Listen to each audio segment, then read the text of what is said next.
এই বাংলাদেশে আসলে নতুন যে আমরা একটি রাজনৈতিক বন্দোবস্তের কথা বলছি, নতুন রাজনীতি কেমন হবে সেটা নিয়ে চিন্তা করছি, বারবার প্রশ্ন করছি।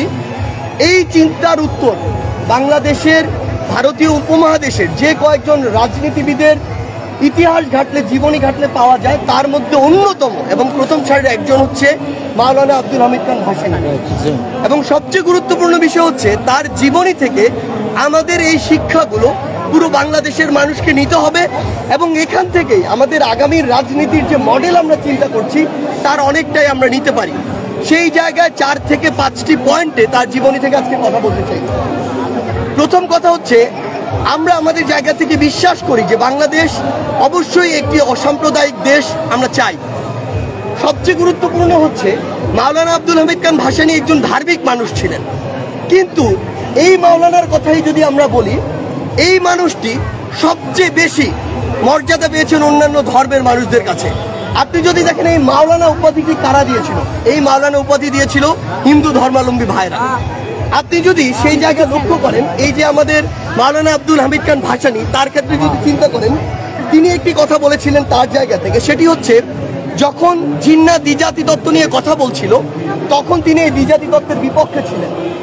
হিন্দু এবং মুসলিম এই দুটি ধর্মের ভিত্তিতে দেশ ভাগ করা হবে, তিনি এটির পক্ষে ছিলেন না। তিনি একজন ধার্মিক মানুষ ছিলেন। কেন পক্ষে ছিলেন না? তিনি মনে করতেন যে এই ভাগটা হতে পারে বাঙালি জাতিরাষ্ট্রের ভিত্তিতে, এবং তিনি এটি মনে করতেন তার জায়গা থেকে যে পূর্ব বাংলা থেকে যদি হিন্দুরা চলে যায় তাহলে আমাদের যে বাঙালি কালচার সেটি নষ্ট হয়ে যাবে। একজন মুসলিম ধার্মিক মানুষ হয়েও তিনি বিশ্বাস করতেন একটি রাষ্ট্র বা দেশের ক্ষেত্রে এই যে কালচার, এই কালচার শুধু একটি ধর্মের কালচার নয়, এই কালচার একটি অসাম্প্রদায়িক সকল ধর্মের সমন্বয় কালচার। এটি আমাদের একটি গুরুত্বপূর্ণ শিক্ষা নেওয়ার বিষয়। আরেকটি গুরুত্বপূর্ণ বিষয় হচ্ছে, যখন হিন্দু মুসলিম এই দাঙ্গাগুলো হতো তখন মুসলিমদেরকে তিনি এভাবে শাসাতেন যে তুমি জানো না আজকে থেকে 4-5 পুরুষ আগে তোমার পূর্বপুরুষ কোন ধর্মের ছিল, তোমার পূর্বপুরুষ ইরান থেকে এসেছে নাকি মধ্যপ্রাচ্য থেকে এসেছে নাকি মেসোপটেমিয়ার কোনো জনপদ থেকে এসেছে, সেই জায়গায় তুমি ধর্মের ভিত্তিতে কিভাবে আরেকজনের উপর অত্যাচার করো। এই কথাগুলো তিনি তখন ওই আমার নিজের ধর্মের, মুসলমান ধর্মের ভাইদেরকে বলতেন। এভাবে তিনি একজন মুসলমান ধার্মিক মানুষ হয়েও অসাম্প্রদায়িকতা বজায় রেখেছিলেন। আমরা যদি আরেকটু লক্ষ্য করি তার জায়গাটিতে, তিনি যখন এই রাজনীতির পথ পরিক্রমায় আসেন তখন তিনি তার রাজনৈতিক আইডল হিসেবে যেই মানুষটিকে নিয়েছিলেন এবং যেই মানুষটি তার রাজনৈতিক এই জীবনে সবচেয়ে বেশি প্রভাব রেখেছিল, সেই মানুষটি একজন হিন্দু ছিল এবং সেই মানুষটি হচ্ছে দেশবন্ধু চিত্তরঞ্জন দাস। এই জিনিসটি সবচেয়ে বেশি গুরুত্বপূর্ণ। আমরা কেন জানি এখন মাঝে মাঝে দেশ, ধর্ম এই বিষয়গুলোকে একসাথে মিলিয়ে ফেলে দেশের ভিতরে একটি বিভাজন সৃষ্টি করার চেষ্টা করি, কিন্তু সত্যি কথা বলতে এটাই যে আমরা যদি ধর্মকেও ঠিক করে ধারণ করি তাহলে আমাদের মাঝে এই ধর্মগুলো বিভাজনগুলো সৃষ্টি হয় না। আবার আরেকটি জিনিস যদি লক্ষ্য করেন, আমাদের বর্তমান বাংলাদেশে বা বর্তমান সময়ে রাজনীতিবিদ যাদেরকে আমরা নেতা মনে করি তাদের সাথে যারা সাধারণ মানুষ, তাদের একটি বিশাল দূরত্ব রয়েছে। আপনি তাদের পোশাকেই দেখতে পাবেন যে তারা একজন নেতা হয়ে গিয়েছে আরেকজন সাধারণ মানুষ।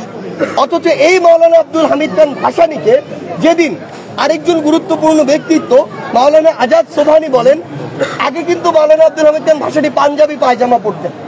তিনি যখন তাকে একদিন বললেন যে যাদের নেতৃত্ব দিবা তাদের পোশাকটাই যদি তুমি পরিধান না করতে পারো, তাদের পোশাকের যদি মর্যাদা তুমি না দিতে পারো, তাহলে কিভাবে তুমি তাদের নেতা হবা? তখনই তিনি তার ওই পায়জামা পরাটিকে বাদ দিয়ে জনমানুষকে ধারণ করার জন্য লুঙ্গি পরা শুরু করলেন। আমাদের নেতাদের ওইখান থেকে গুরুত্বপূর্ণ কিছু শিক্ষা নেওয়ার বিষয় আছে। আমরা নেতারা এখন সাধারণ মানুষ থেকে নিজেদেরকে আলাদা করতে চাই, নেতা হিসেবে প্রদর্শন করতে চাই, কিন্তু এই জায়গায় আমরা এই শিক্ষাটি নিতে পারি। আমরা যদি জনমানুষের নেতা হয়ে উঠতে চাই, একটা পোশাকের মাধ্যমেও আমরা তাদের কাতারে যেতে পারি, যেই শিক্ষাটি আমাদেরকে মাওলানা আব্দুল হামিদ খান ভাসানী দিয়েছিলেন। আরো বেশ কিছু বিষয় রয়েছে তার জীবনী, যদি আমরা একটু ঘাঁটি আমরা দেখতে পাবো। তিনি যেমন সেই গুরুত্বপূর্ণ সময় জটিল রাজনৈতিক সমাধানগুলো দিতেন, তিনি একই সাথে হাঁস, মুরগি, গরু, ছাগল পালন করতেন। আমরা বর্তমানে যারা রাজনীতিবিদ একবার হয়ে উঠি, একটা এমপি আসন পাই, একটা মন্ত্রীর গাড়ি পাই, আমরা আর এসি রুম থেকে বের হতে চাই না, মানুষের মাঝে মাঠে ঘাটে চষে বেড়াতে চাই না। কিন্তু তিনি যখন ওই লক্ষ লক্ষ মানুষের সামনে একটা মঞ্চে একটা লুঙ্গি আর পাঞ্জাবি পরে দাঁড়িয়ে যেতেন, সেই মানুষটি আবার কুড়ে ঘরে থাকতেন। এই জায়গা থেকে বর্তমান রাজনীতিবিদদের জীবন ধারণ কেমন হওয়া উচিত, মানুষের সাথে কিভাবে মেশা উচিত, এই শিক্ষাটি আমরা তার জীবনী থেকে নিতে পারি। আরেকটি গুরুত্বপূর্ণ বিষয় হচ্ছে যেটি আমরা বর্তমানের সাথে সম্পৃক্ত করতে পারি, তিনি তার পুরো জীবনে ওই যে সামন্তবাদ, জমিদারি প্রথা এগুলোর বিরুদ্ধে ছিলেন। আপনাদের মনে হতে পারে যে এখন তো সামন্তবাদ নেই, জমিদারি প্রথা নেই, আছে, অন্য ফর্মে আছে। এই ফর্মগুলো হচ্ছে ব্যবসায়িক কায়দায় তারা এখন সিন্ডিকেট করে সামন্তবাদ কায়েম করেছে পুরো বাংলাদেশে। তারা তাদের জায়গা থেকে ওই সংসদটাকে সামন্তবাদের আরেকটি আখড়া বানিয়েছে। বর্তমান সময়ে যারা রাজনীতিবিদ, সেই রাজনীতিবিদগুলো তাদের নিজেদের ব্যক্তি স্বার্থ, গোষ্ঠী স্বার্থকে সামনে রেখে, জনগণের স্বার্থ, দেশের স্বার্থকে পিছনে রেখে ওই সংসদে গিয়ে আসনটিতে বসে শুধুমাত্র নিজের ব্যবসায়িক সিকিউরিটির জন্য, নিজের সকল অপকর্মের সিকিউরিটির জন্য।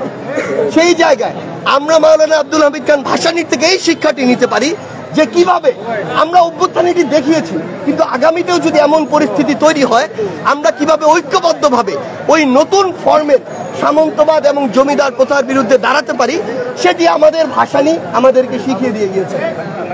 আরেকটি গুরুত্বপূর্ণ বিষয় যেটি হচ্ছে, যখন ওই কংগ্রেসে ভারতের পূর্ণ স্বাধীনতা হবে নাকি ডিলিংস হবে এই প্রশ্নটি হয়, তখন তরুণ রাজনীতিবিদরা ভারতের পূর্ণ স্বাধীনতার পক্ষে ছিলেন।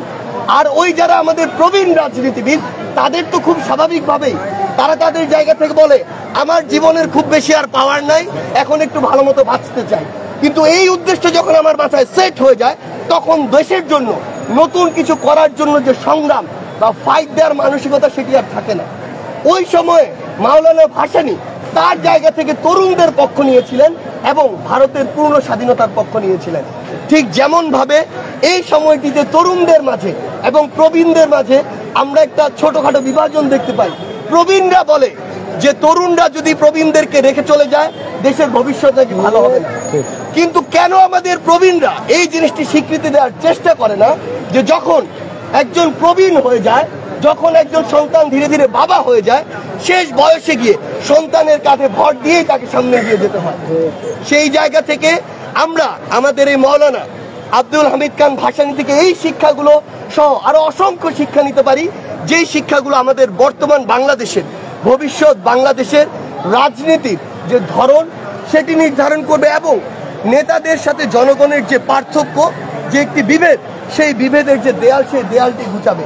এবং সবশেষে মাওলানাকে নিয়ে, আমাদের লাল মাওলানাকে নিয়ে একটি কথাই বলতে চাই যে ওই মুহূর্তে ওই শাসক এবং শোষকদের বিরুদ্ধে গিয়ে নিজের গার্ড শো করে, বোল্ডনেস শো করে, যেভাবে একজন বলেছিল যে পিণ্ডির জিনজির থেকে মুক্ত হয়েছি, দিল্লির দাসত্ব করার জন্য নয়,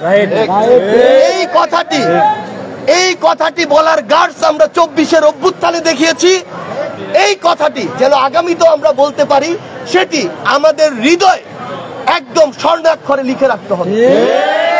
আমরা আমাদের জীবনের প্রত্যেকটি জায়গায় ঠিক এভাবেই আমাদের মাওলানাকে, আমাদের লাল মাওলানাকে আমাদের আগামীর বাংলাদেশের অন্যতম একজন আইকন হিসেবে রেখে বাংলাদেশকে সামনে এগিয়ে নিয়ে যেতে পারি।